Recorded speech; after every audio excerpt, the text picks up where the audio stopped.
The man who sees absolutes where all other men see nuances and shades of meaning is either a prophet or a quack. Donald H. Rumsfeld is not a prophet.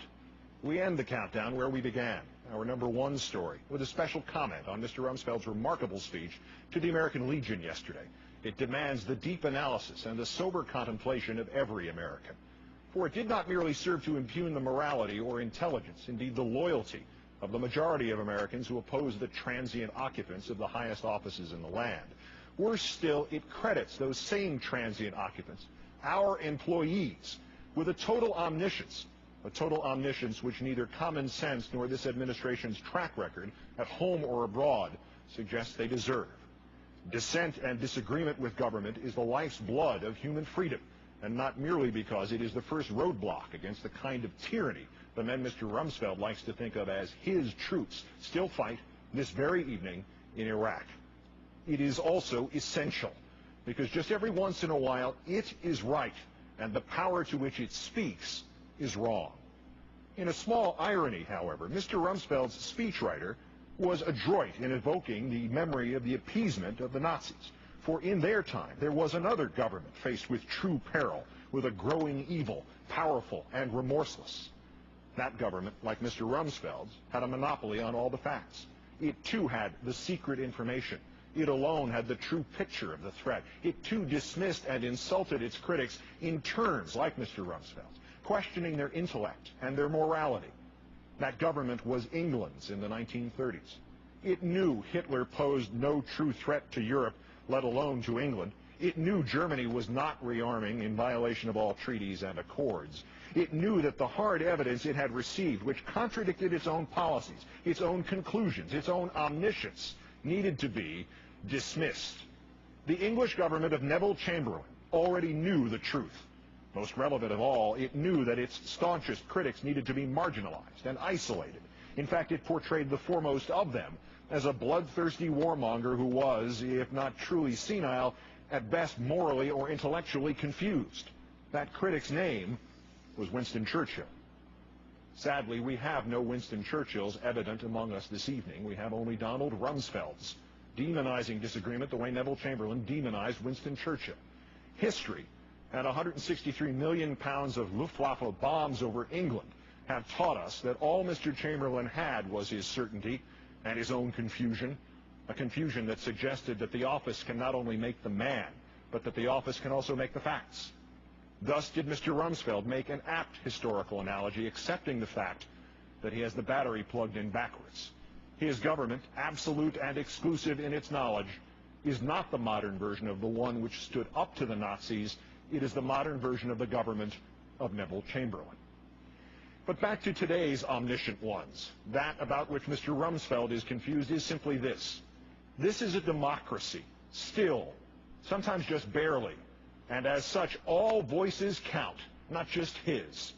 Had he or his president perhaps proven any of their prior claims of omniscience about Osama bin Laden's plans 5 years ago, about Saddam Hussein's weapons 4 years ago, about Hurricane Katrina's impact 1 year ago, we all might be able to swallow hard and accept their omniscience as a bearable, even useful recipe of fact plus ego.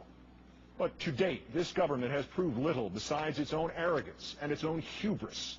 Mr. Rumsfeld is also personally confused, morally or intellectually, about his own standing in this matter.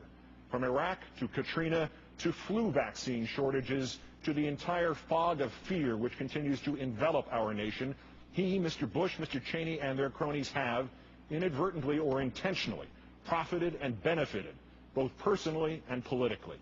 And yet he can stand up in public and question the morality and the intellect of those of us who dare ask just for the receipt for the emperor's new clothes. In what country was Mr. Rumsfeld raised? As a child, of whose heroism did he read?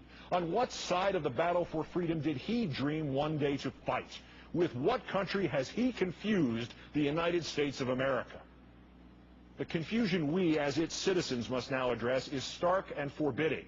But variations of it have faced our forefathers when men like Nixon and McCarthy and Curtis LeMay have darkened our skies and obscured our flag. Note with hope in your heart that those earlier Americans always found their way to the light, and we can too. The confusion is about whether this Secretary of Defense and this administration are in fact now accomplishing what they claim the terrorists seek, the destruction of our freedoms, the very ones for which the same veterans Mr. Rumsfeld addressed yesterday in Salt Lake City so valiantly fought. And about Mr. Rumsfeld's other main assertion that this country faces a new type of fascism, as he was correct to remind us how a government that knew everything could get everything wrong. So too was he right when he said that, though probably not in the way he thought he meant it. This country faces a new type of fascism indeed. Although I presumptuously use his sign-off each night in feeble tribute, I have utterly no claims to the words of the exemplary journalist Edward R. Murrow. But never in the trial of 1,000 years of writing could I come close to matching how he phrased a warning to an earlier generation of us, at a time when other politicians thought they, and they alone, knew everything, and branded those who disagreed confused or immoral. Thus forgive me for reading Murrow in full. We must not confuse dissent with disloyalty, he said in 1954. We must remember always that accusation is not proof, and that conviction depends upon evidence and due process of law. We will not walk in fear one of another. We will not be driven by fear into an age of unreason if we dig deep in our history and our doctrine, and remember that we are not descended from fearful men, not from men who feared to write, to speak, to associate, and to defend causes that were, for the moment, unpopular. And so, good night and good luck.